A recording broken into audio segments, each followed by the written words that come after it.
Good morning again, and good morning for the first time if you've just joined. This is our second session. In this session, we're going to look at three case studies. The session title is The Practical Uses of Artificial Intelligence in Health, Safety and Wellbeing. We're very lucky to be joined first by Rob Bullen. He's a senior consultant at HandsHQ. Rob Bullen is a senior leader at HSI HandsHQ with 15 years of experience across multiple sectors, driving innovation and digitization in health safety for over 2,000 clients. Rob has delivered AI-focused talks at IOSH and serves as a guest speaker on Mercy University's Strategic AI Certificate Program. His mission is to shape the future of health and safety by connecting AI tech alongside practical, scalable, and safety strategies. Before I hand over to Rob, guys, if you have any questions, you'll see a Q&A button at the bottom of your screen in the taskbar there. Pose your questions and I'll raise them with Rob at the end of the session. Rob, over to you, sir. Oh, lovely. Thank you so much for that introduction, Steve. An absolute pleasure to be here. Thank you, everyone, for your time and attention. Hopefully, what I'm going to do today is walk you through four main use cases where I've seen AI being leveraged in the health, safety, and wellbeing space. As Steve kindly said, is my background. I have worked as a safety professional now for 15 years. It was only 90 days ago my job roles actually changed. Who knew there was a job title called a lead solutions consultant? So I certainly wasn't aware of that till recently. So my role actually is all about supporting both customers and prospects about leveraging safety technology. And a huge part of that at the moment is this interest in AI technologies. So what I'm going to do, as I say in the presentation, walk you through four use cases. I've kind of grouped them together so you can start thinking about how you could look to embrace and implement AI technologies in your organization. And then I'm also just going to conclude with a slide about a couple of quick tricks and tips I would suggest if you are looking to embrace the technology across the organization. So I hope it really helps. And by all means, as Steve said, please put some questions in. I will try my utmost to reply to them. If I obviously don't know the question now, I will obviously take that forwards and get back to you, and happy to share these slides as part of your CPD as well. So if you wouldn't mind going to the next slide, please, Susanna. I think you're the one navigating the slides, if you wouldn't mind. Oh, thank you so much. So I'll jump straight in. We're only talking about a 10-minute presentation, so it's just a quick whistle-stop tour, very much at a top level. But first and foremost, this is definitely where I've seen AI tools being used and leveraged the most across businesses. So think of AI as like your companion analyst. And what I mean by that is, us as a business, us as an industry, we're gathering so many data points, during our day-to-day operations. And often we either don't know what to do with those data points, or we're not sure how to leverage them to help the business. I certainly don't have any analyst background, so I always need help when it comes to the likes of trend analysis and any other big data points I'm looking to address and find. So very much AI for me has been so instrumental in taking all those data points and maybe giving me an output about some trends that I might not necessarily have considered. And it just makes it a lot quicker and easier to then go through that information.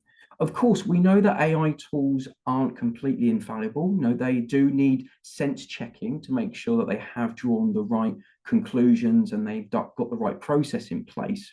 It's an error they make called hallucinations. So always check for hallucinations when using any AI tool. But it's just really useful. It feels more proactive that we can take all that data and actually make better decision making as a result of the output from these AI tools. I'm a huge fan of the Discovering Safety project. For those that aren't aware, it was a project released a couple of years ago, which was funded jointly by LRQA certification body and the Health and Safety Executive to try and find what challenges are going on at the moment in the industry and how can potential technology vendors seek to improve and act on those challenges. And my favorite project that they were looking at was actually creating a construction risk assessment library to help kind of predict and model potential risks on site before they become an issue. And those that read the news this week, we saw the HS2 incident with the steel bar that slipped off of the slings. Potentially, that could have had some data points behind it that the AI tool might have found. Not saying it's the end all be all tool, but it might have helped prevent something like that from occurring. And of course, manage those negative effects that are associated with an incident that comes into the public eye. Certainly in terms of the AI use as an analyst in myself, I said I'd share some personal stories. I regularly work with customers for their ISO recertifications. And what we're able to do is take all of our internal audit reports, upload them into an AI tool, and that gives us the trend analysis that we will then use in our annual management review. And I find that particularly useful, not just for the data analysis, but also the data presentation. I'm not too great on the likes of Microsoft Excel, whereas what I can do on the AI tool is great. Thank you for sharing these trends with me. Can you put them into visual aids and charts so I can present to them to a senior management team? And the AI tool will definitely produce those graphs probably more quickly, more accurate, and better well presented than I ever could.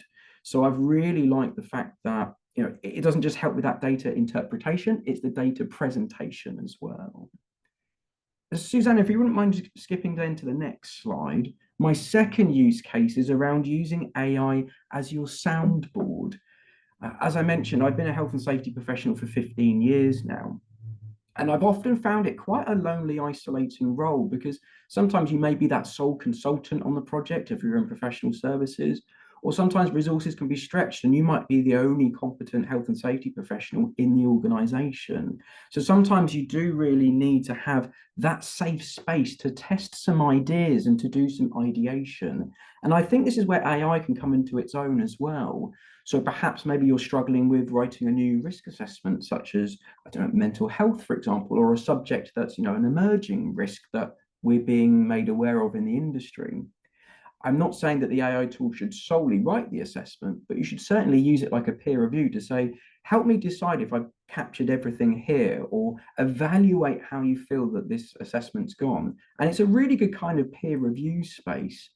I've actually even seen it being used as a soundboard for the likes of career progression. So those that I've mentored at the moment, I'm really encouraging them to use it as like a job interview prep tool. You can actually ask an AI tool to do a role play with you. And it's, of course, making sure you're setting the right context when you're prompting the AI tool. But you can actually get it to do those likes of interactive sessions, or here's an idea I've got, can we pack it a bit further? The one I was most proud of, I suppose, when using AI as a soundboard was I was very lucky 2 years ago that my application for the Thriving at Work Award from British Safety Council awarded me the Thriving at Work Award. And this was a £10,000 investment where I was able to invest in wellbeing initiatives and activities for our employees here at HSI HandsHQ. And I knew what I wanted to do. First of all, I very much wanted to do a wellbeing day to make people aware of the topic and to gain some feedback about the topics that interested our employees. But taking that feedback, I wasn't sure then what other services were available in the industry that related to these topics from the feedback I gained. By jumping on the AI tool to say, these were the findings I had, this was the feedback, talk to me about what's available. And I kind of used it as a soundboard to sort of create these 3 initiatives that we wanted to do, the timescales for implementation, the budget, and then presenting it to both British Safety Council and my management team to gain approval for doing the second phase of our strategy there. And I think, again, without that AI tool, I probably would have struggled or certainly spent way too long doing that rather than investing my time and attention to the employees themselves. So have a think about whether there's any situations where you're looking at ideation for safety strategies, for example. And I think an AI tool can really add value for your good selves. And Suzanne, if you wouldn't mind clicking to the next slide. The third case study is looking at AI as an interpreter. Now, I will say this with an air of caution because of the hallucinations I mentioned. You can't assume the AI tool is going to give you a full input, but it's a very good starter for 10. And I often find the AI tool trying to simplify and give me plain language about certain legal guidance or codes of practice, are a very good starter for 10. As I say, I still will consult with my legal counsel and competent persons to make sure the output is correct, but it allows me to understand key bits of legislation quickly and easily. So I'm very passionate about Martin's Law. We know that we're going to see the implementation across the next sort of 12 to 18 months. And asking the AI tool to say, hey, what are the thought leadership space in Martin's Law? What are the guidance notes available? Can you simplify that for me so I can repurpose that content to different audiences?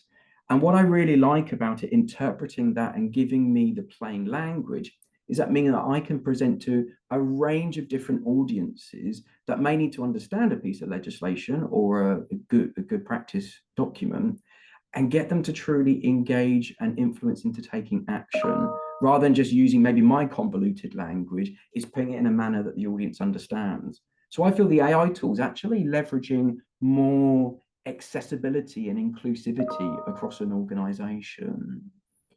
And Susanna, if you wouldn't mind moving then to the next slide then, as AI as an administrative tool. So view it as kind of your own personal assistant to help you with those bugbears that we have on the administrative burden of our safety roles. So what I've tended to do now, and it's only a recent practice, but it saves me so much time. I actually take my laptop into my monthly safety forum meetings, and we record the whole session. I download the transcript, upload it into my AI tool to then actually consolidate meeting minutes for me and suggest an action plan. And then when consulting with those in the room, I can say, are you happy with this? Is anything being missed off? We can then use that to capture the evidence that the minutes have been accurately captured, but also we agree to the right actions and how to take those forwards. I used to take an awful long time having formatting issues with Word documents, and the AI tool just really helps streamline that process for me.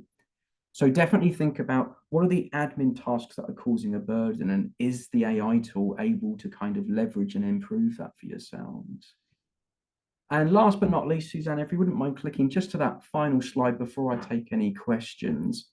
I did promise that I would end on how AI can be used and managed properly, and what I call responsibly. And I think there's three main points I wanted to share. First and foremost, and I'm sure you've heard me saying it throughout this presentation today, but you've got to keep the human in the feedback loop.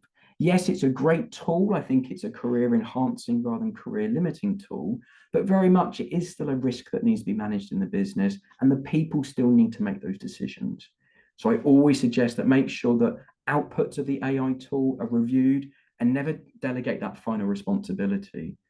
Certainly, I wouldn't want anyone creating a risk assessment off of the tool and then sharing it to a client or another stakeholder without even checking it. You know, that feels entirely irresponsible and incompetent in my mind. I'm sure you all agree on this call. Secondly, of course, it's all about governance. The AI tool is an opportunity, but it is a business risk that needs to be managed. And like every business risk, needs to be managed suitably. Now, that could be in the form of a simple AI statement of intent, like a policy, could be a full risk framework where you've got risk assessments and SOPs in place. Where I'm really trying to preach at the moment for enterprise-sized organizations is assessing whether you need to put a full management system in place, because ISO 42001 is about AI management systems. And I'm just kind of foreseeing this at the moment, that because as a safety professional, many of us have the responsibility of 9, 14, and 45,001 on our shoulders already. We have that skill set already. So I imagine if businesses want to take on this standard, it's probably going to fall on our shoulders or joint alongside InfoSec teams in the IT department. So it's worth considering whether that's something you'd like to implement. But I do appreciate that depending on the size of your business may depend on the type of control solution that you'd be looking at. And then lastly, you know, we're all big about being evidence-based and competent. We need to make sure that there's suitable training in place for the AI tool. Now, when I say the use of the AI tool is not just how to use that piece of software or the app itself, it's also the associated skill set that we need to coach our workforce about. So the likes of making sure people know how to spot hallucinations. How is fact verifying process? Do people know how to check those facts?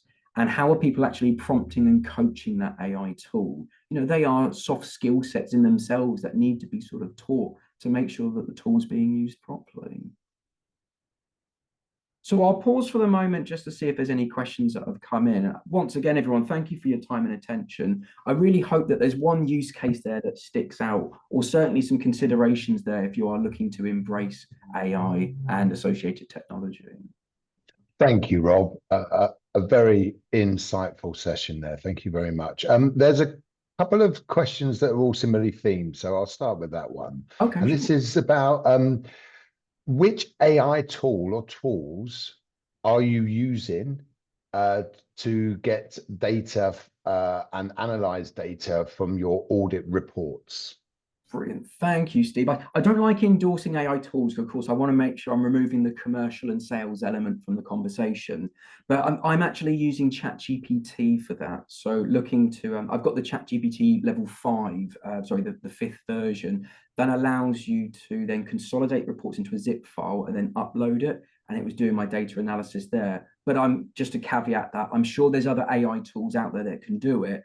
My advice would be that definitely go to market like you would with procuring any service or product, and make sure that you are selecting the right AI tool for your organization. And of course, functionality would be one of those requirements then when you're looking at choosing the right vendor.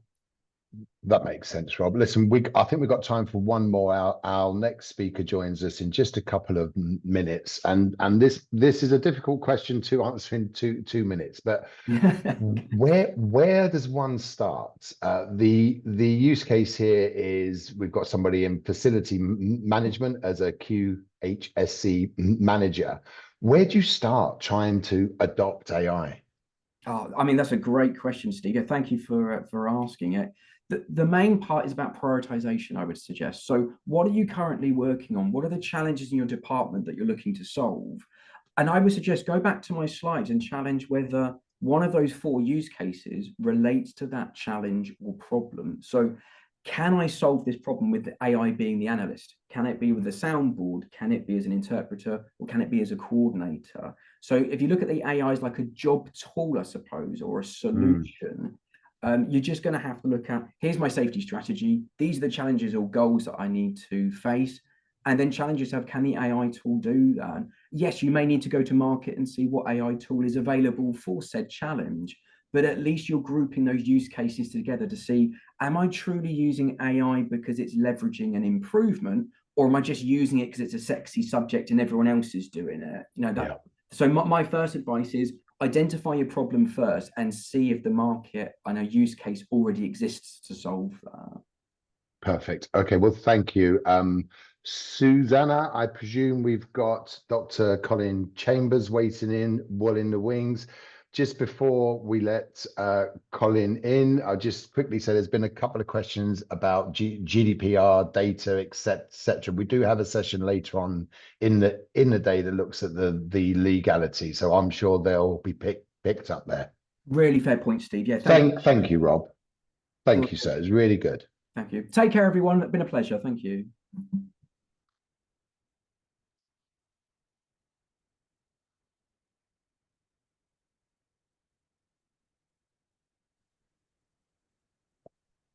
Colin, good morning, sir. Hi, how are you? Very well. Good. Okay, so all thank you for your continued attendance. This is Dr. Colin Chambers. He's a senior risk assessment scientist with over 25 years at the UK HSE. In the science division, he's currently focused on developing innovative methodologies and regulatory approaches for emerging technologies. He leads research projects and actively contributes to the HSE's AI and robotics groups. He's aiming to enhance risk assessment capabilities and regulatory understanding in these areas. Colin, thank you for joining us, and over to you. Okay, thank you.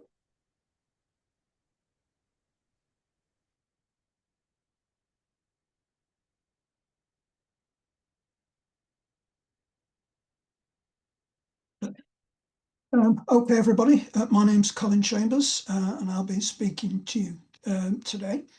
Thank you very much in the first place for inviting me through your conference, and hopefully I'll tell you something that's useful. So this talk is entitled AI Use Cases in HSE Regulated Industries. Next slide, please.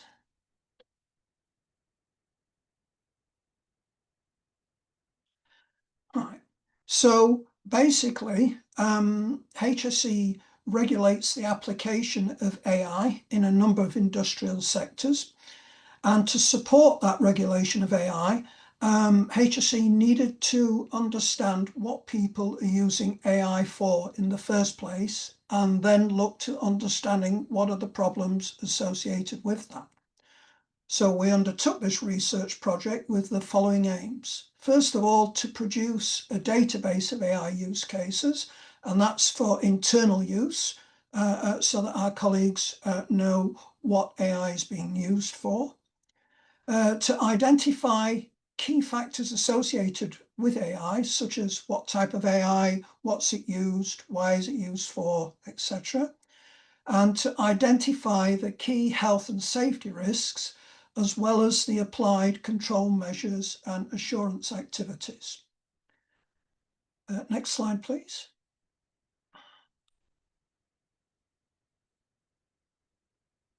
Okay. Looks like I've had a little bit of problem with text sizing. Never mind. So basically then, this was a data collection exercise, and we have two main streams of data that we collected. First of all, we talked to our internal colleagues across HSE and asked them to identify and populate our database for AI use cases that they are aware of in industry, and really grateful to colleagues for that help. And then we performed an anonymous external survey, and that was primarily via the LinkedIn platforms, but via other platforms that HSE regularly produces information on. And we sort of asked, what do you use AI for? How do you use it? How do you ensure itself? Tell us as much as you can about AI. Next slide, please. Okay then, so we looked for a number of factors from this information, and we're going to go through those there. So first of all, HSE regulates a number of sectors, and we asked what sector people were in. And so the most prominent sectors where AI is being used were construction, manufacturing, and logistics and transport. And others included things like agriculture, chemicals, fairgrounds, and so on. So we had respondents from 14 different HSE sectors, which covers most, but not all, of the sectors that HSE regulates. Next slide, please.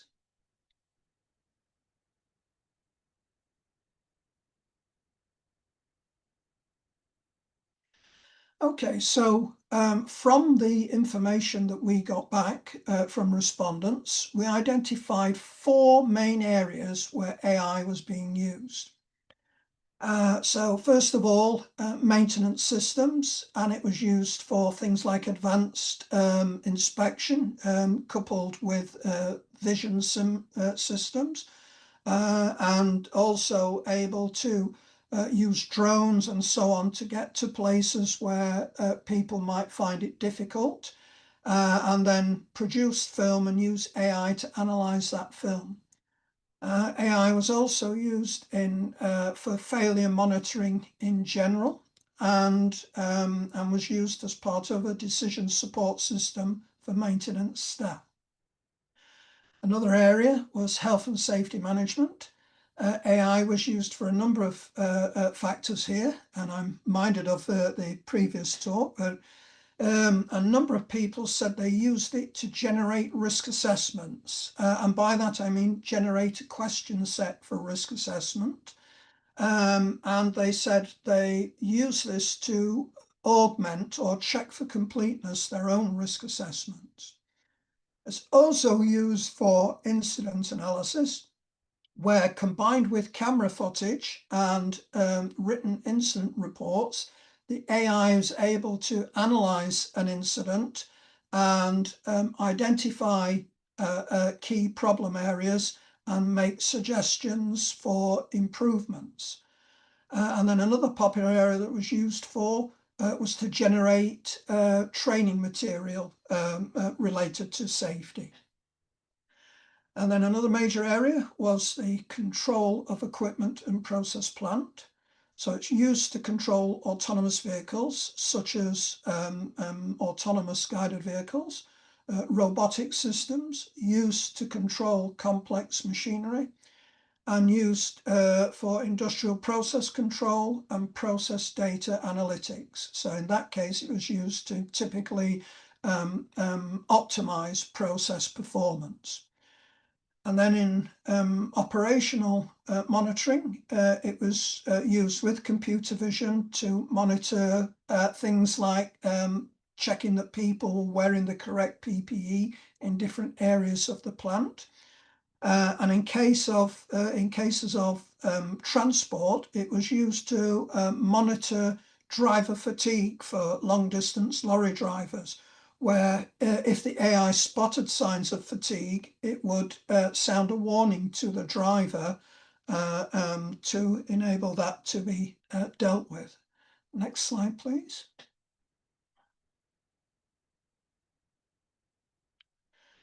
So we also ask respondents about the health and safety risks that they identified, and there were 3 areas over the next 2 slides that cover those.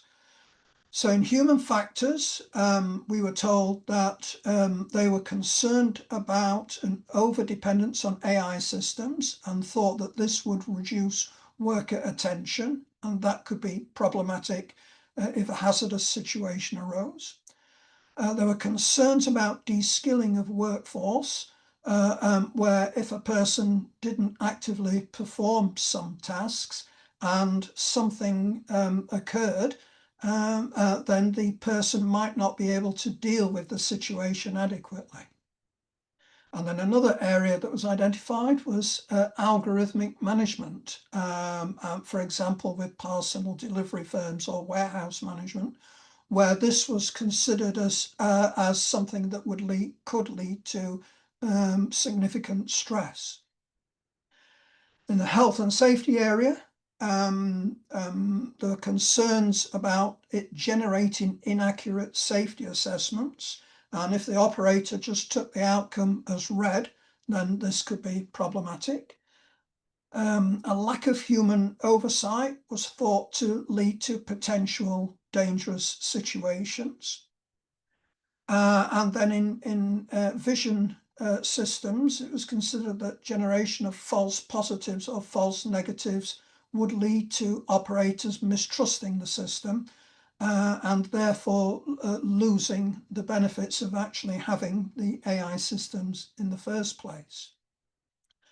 Another area relating to process control was where the AI allowed operation of a process either too close or outside of the design limits. And there were issues where this could lead to problems with the system not having enough time to respond and therefore putting lives at risk. Another concern was unsafe ways of working. We were informed, for example, with an AI-controlled autonomous guided vehicle, that in one case, workers would jump in front of the vehicle to see how quickly it could stop. Clearly, this could lead to physical injury. Next slide, please. And then finally, technical issues. So respondents were particularly concerned about security breaches, for instance, hacking, which could cause loss of control of process systems or manufacturing systems, and that could lead to risks for worker safety. They're concerned about flawed and biased data and not being able to determine that or know about it, and that could lead to unreliable safety decisions being made. They're concerned about data risks in general, where that data could involve personal data from worker monitoring or incident data. And again, if that was hacked into, then data breaches could be a significant problem. There was concern with complex AI systems of the black box effect, where if there was a failure, they wouldn't know how that failure was caused, and therefore the failure would be difficult to understand and prevent in the future. And they were concerned that situations might fail outside of the range of scenarios covered in the training. And this was particularly prevalent in small companies where a complementary issue, if you like, I don't know if complementary is the right word, but lack of skills could actually limit the range of training scenarios that were considered. Next slide, please.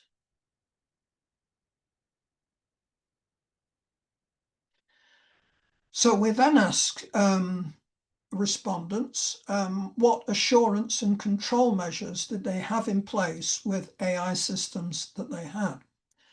So the most common ones that they talked about was that they conducted trials and they had continuous testing regimes. They often performed comparison with the outputs of AI systems and compared that with what their human experts would or did produce. They attempted to use a diverse set of training data to try and cover all reasonably foreseeable activities. A lot talked about employing data protection practices throughout the development life cycle to sort of prevent any sort of adversarial attacks or problems occurring at different stages in the development life cycle. A lot of companies said they used encrypted data so that if they were hacked, the data wouldn't be of any use to the nefarious actors. And in terms of process control and other control systems, for example, autonomous vehicles, they would introduce non-AI related fail-safe systems that simply detected what the failures were and weren't considered about how those failures were caused, and then would put the system into a safe state. A lot of companies talked about having induction processes for their operators and for providing training and competence checks for end users. Next slide, please.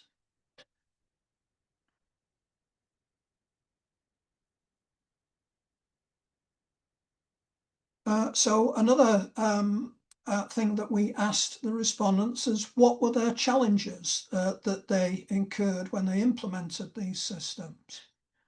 And so examples were that they had compatibility issues when they had some AI systems and a number of legacy platforms, and integrating the AI into the legacy platforms and workflows was proving problematic for them.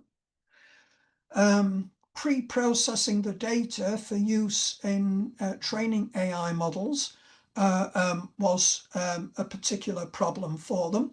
And they also cited lack of experience and lack of skills in how this was done.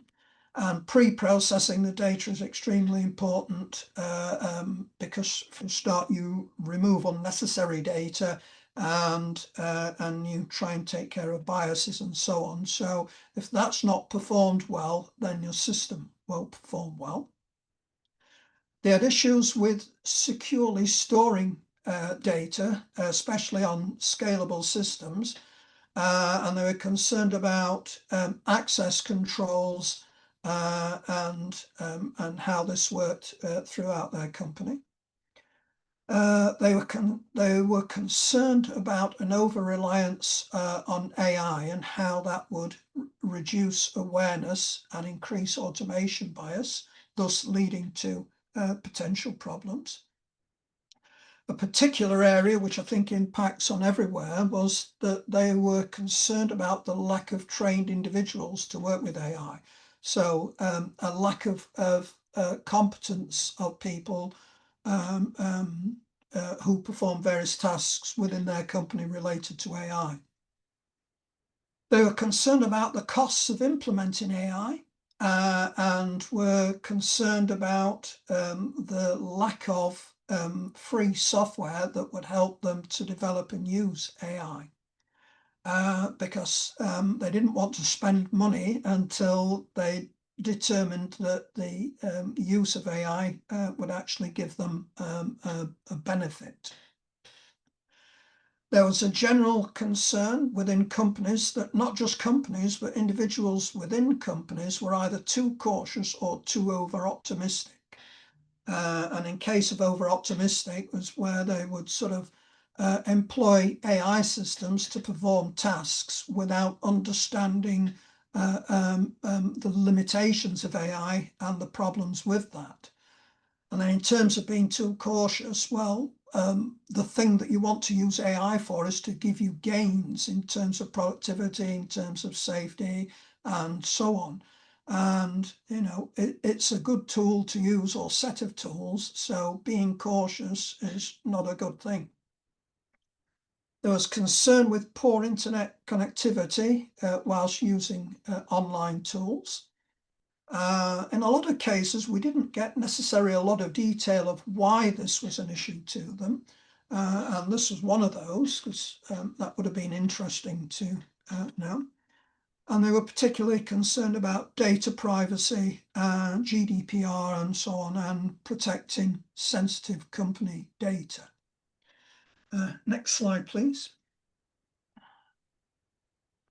So, to conclude, the key achievements in this project was that we developed a robust AI use case classification scheme, because without using a classification scheme, then it's difficult to record data in a consistent and comparative way.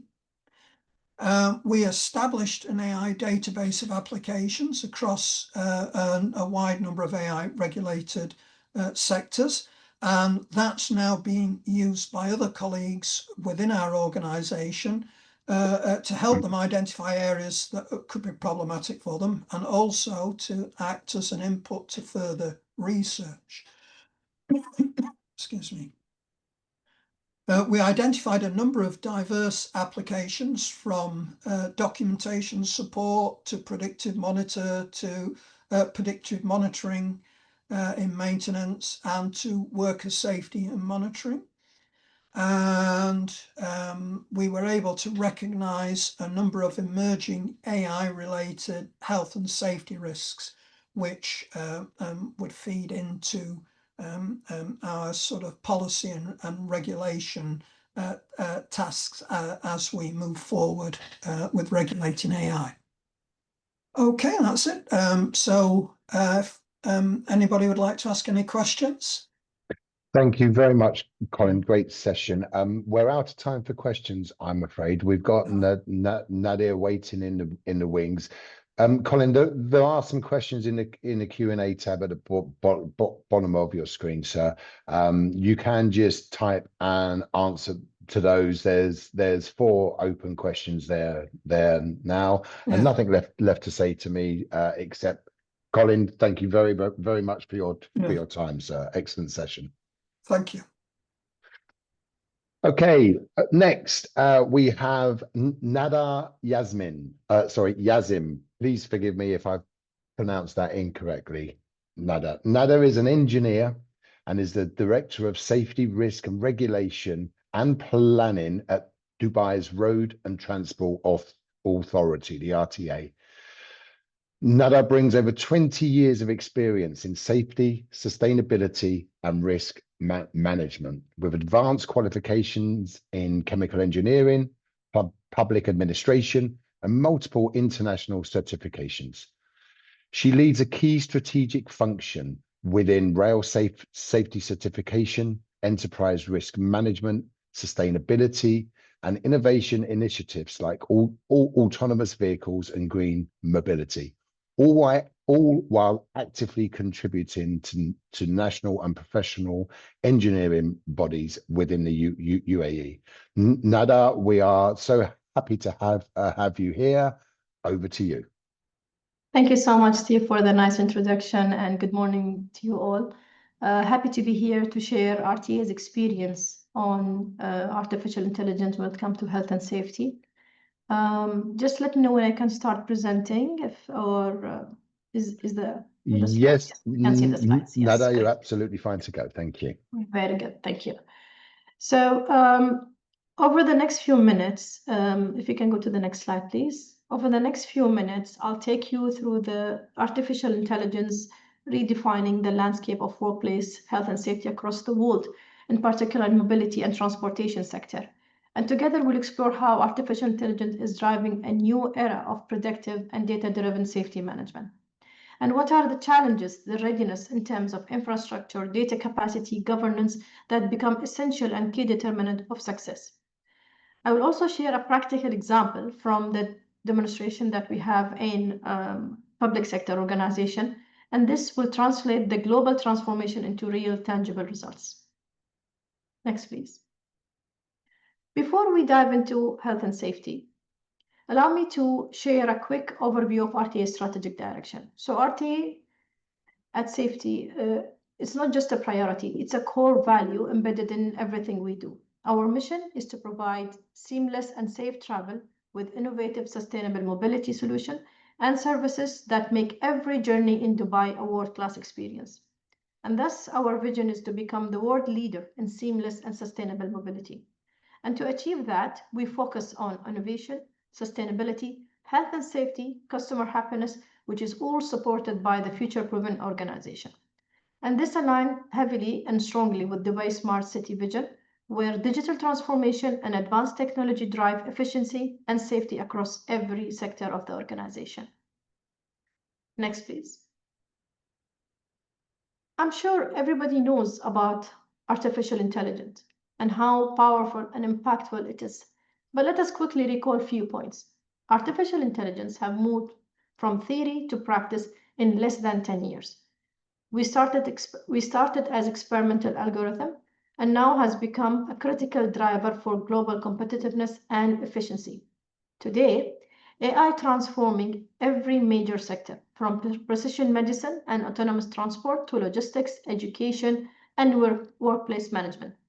It's actually redefining how organizations plan, decide, and operate. The global projections estimates that the AI market would exceed more than $1.8 trillion in less than 5 years in 2030, positioning it as one of the most powerful forces behind economic and social transformation. Yet AI is not only a technology revolution, it's an organizational change. It changes how institutes build infrastructure, process data, make decisions, and engage with their workforce. It challenges us to be ready with the right processing capacity, data systems, and governance framework to capture it all to the potential responsibility. Next, please. Traditionally, workplace safety relied heavily on manual inspections, human observation, and reactive intervention. Actions that are often come only after an incident had already occurred or an act that already happened. Artificial intelligence is changing the game completely. With AI, we can move from reactive to predictive, identifying risk and unsafe conditions before they escalate through video analytics, sensor integration, and data modeling. AI can analyze thousands of data points in real time and flag anomalies that moment they appear. which fundamentally transform our approach to safety. We move from paper-based reports and reviews to a model that is continuous, predictive, and adaptive. But beyond the technology, AI opens a broader organizational opportunity. It allows us to redesign safety processes to be smarter, leaner, and evidence-based.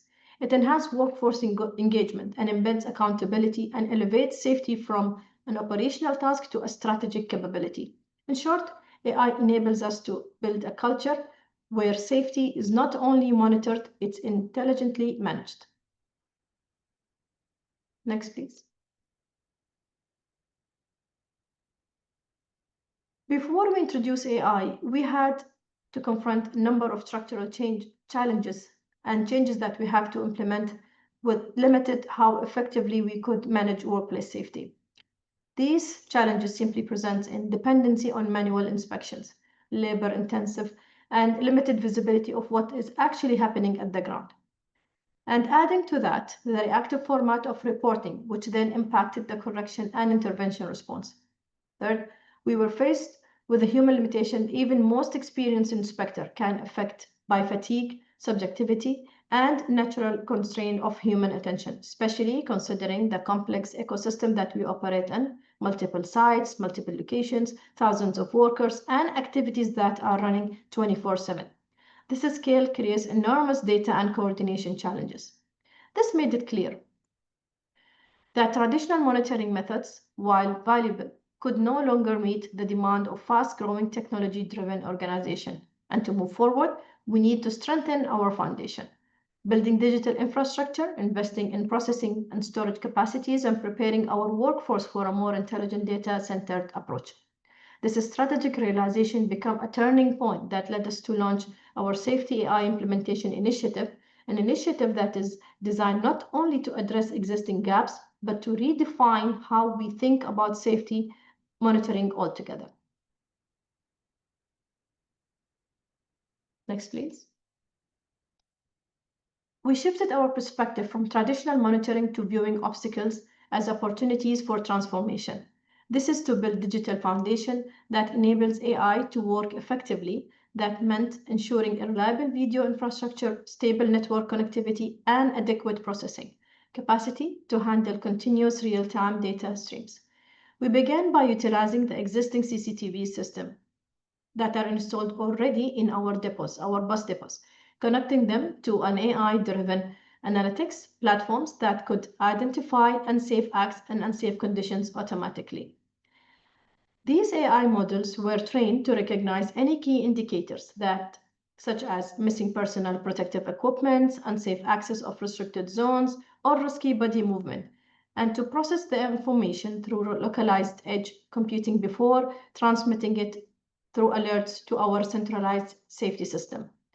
This will generate an alert attached with a short video clip and forward it to the responsible depot team for verification and quick intervention, which will all go to a central analytical hub where trends are studied, analyzed, recurring risks are flagged, and performance insights are shared with leadership. Through complete ecosystem that is operating again 24/7, supporting all inspectors and enabling them, this will mark a start of a new era for workplace safety management with an RTA with more engagement of the workforce. Next, please. And the way we approach this journey through different phases. So we started first with a pilot phase, selecting 2 depots out of the different depots that we have in RTA to validate the approach. And the goal of this phase was not just to test the algorithm, but also to see the response of the workflows. Once the pilot was confirmed, the model effectiveness was entered into an evaluation phase, focusing on refining the performance. We measured model accuracy and response time, alert reliability, and user interaction. At the same time, we developed an operational procedure defining the escalation protocols and trained the key personnel of how to use this implementation through at the pilot phase. And in the final phase, we want to scale it up, involving and expanding systems to all 6 depots, integrating to an AI platform with our corporate QHSS system, and ensuring that the data flows seamlessly into our central analytical dashboards. Throughout this journey, several strategic enablers were crucial. The first was to build the right processing capacity. And the second was to establish a secure communication channels between the depots and the central command. And the third was to develop a clear operational governance framework that defined the ownership, the responsibility, and the different roles, and share what accountability will be held with whom of the personnel. And at most importantly, investing in people, equipping them with digital literacy and trust that is needed for the workforce to confidently use AI during work activities. And thus our people were ready for sustaining and to move to the next transformation. Next, please. The early results of the safety implementation were both tangible and transformative. We achieved a faster detection and intervention, what previously took us hours or days to identify through manual inspection, now can be recognized in real time, enabling immediate preventive action. Second, the system expanded our coverage capacity. Obviously, as we said, that a system that is running and operating 24/7, that allows a 24/7 monitoring regime and covering for all critical areas at the same time. Our depots are now under observation, something that was previously a bit difficult with the limited human resources. Third, AI introduced consistency and accuracy to the safety monitoring. It eliminated the subjectivity and provided objective evidence-based insights supported by video clip and time-stamped data. This technology has become also a strategic enabler for behavioral change. The presence of AI-driven monitoring created a greater safety awareness among the staff and contractors, reinforcing the accountability and assuring compliance. In parallel, we observed a reduction in repeated unsafe acts and unsafe conditions, strong culture of ownership that appeared from this implementation. Beyond this operational improvement, the project also generated valuable amount of data for strategic decision-making. Leadership now can identify high-risk locations, reoccurring pattern, training priorities, and simply transform safety management towards predictive safe behavior across the organization. Next. As with any technological transformation, our journey also was not free of challenges that were certain common across other organizations as well. From technical and strategic perspective, the real challenge lies in building the infrastructure that can support an AI implementation at a scalable format. The AI system also requires significant processing power, stable connectivity, reliable data storage to function effectively. Factors such as camera coverage, lighting, network stability influence the model accuracy, but the larger the question is about the readiness. Do we have the computing capacity and architecture to sustain AI growth, not only for now, but also for the future? From the financial perspective, obviously, with the old technological requirements and the high computing demand, AI requires an initial investment, but the return may not be visible in the short term. However, at the long run, benefits shall be realized very clear when calculated equivalently to the reduction of incidents, the downtime, and associated cost with that.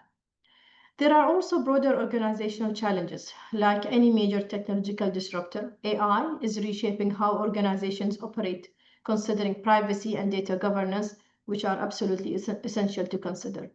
In summary, this transformation requires us to rethink how we manage AI, the implementation, and how we manage this change, which is not only to introduce a new mode of technology or a new tool, but it's about preparing our people, redesigning processes, and aligning leadership around a shared vision of human and AI collaboration. Next. In conclusion, the artificial intelligence is no longer a future concept. It's a current reality. And this reality has transformed the way we manage health and safety. Implementing safety AI initiative has shown that with the right strategy, AI can dramatically enhance our ability to prevent incidents, protect our workforce, and create a safer environment for everyone involved in operation. And we believe that the future of safety lies heavily in combining human judgment with machine intelligence to achieve truly predictive and preventive safety systems. Thank you so much for your attention. I look forward for your questions and discussions. Thank you. Nada, thank you so much. What a fantastic project, huge scale, so exciting and truly transformational. We got a question here from Daniel Crouchman, and it just shows how quickly technology is moving. So Daniel asks, Nada, with all of the innovations that RTA is now having to write documentation and suddenly figure out legislation for, from driverless taxis, heavy good trucks, and the coming electronic vertical takeoff and landing taxis that will soon take to the air. What have been your biggest challenges? And on a personal note, what are you most excited about and most excited to try out? Among the different challenges, I think assuring safe systems at all times was the biggest challenge, especially when you are a pioneer in implementing a new technology. We usually, the benchmark is a very safeguard approach to assure that a technology, when it is implemented, that you refer to a previous or historical data. But when you are a pioneer and lead in the field, you don't have that kind of luxury or the availability of information. This is where it becomes very challenging and strategic for us at the corporate to assure that these systems are safely implemented to gain the trust of the organization, the public, and the road users. So this was one of the key challenges of how we can establish and translate a safe system that will give the confidence to the road user to use it from day one and not just to wait until see how safe it is. This was one of the key challenges. The second challenge is to establish a clear governance framework. For the same reason, there will be no precedence of having legal documentation like a law or a bylaw to support the implementation of these requirements. And this is where Dubai was pioneer to launch the trial law for autonomous vehicles. So there was no such law across the globe that allow using and testing of autonomous cars. So we took the lead in Dubai, we drafted a law and passed it through, and the law became a pioneer across the region and across the globe. So establishing a clear legislative framework and having a system that is, or an SMS that give the confidence to the end users were the two key challenges. And this is what is also reflected in our framework and in our roadmap to implement those systems. Then hopefully that you will see them coming, operating in 2026, inshallah. Amazing. And then on a personal note, what are you most excited about to try out? What does the future hold that really excites you? I think what I'm excited for is something that we haven't seen yet, because we were not expecting flying taxis. We were not expecting autonomous cars. We were not expecting autonomous taxis. So the excitement comes like, what is there next that we haven't seen yet? As I said, the rise of AI or the evolvement of AI happened in less than 10 years. It's a very short time. Yeah.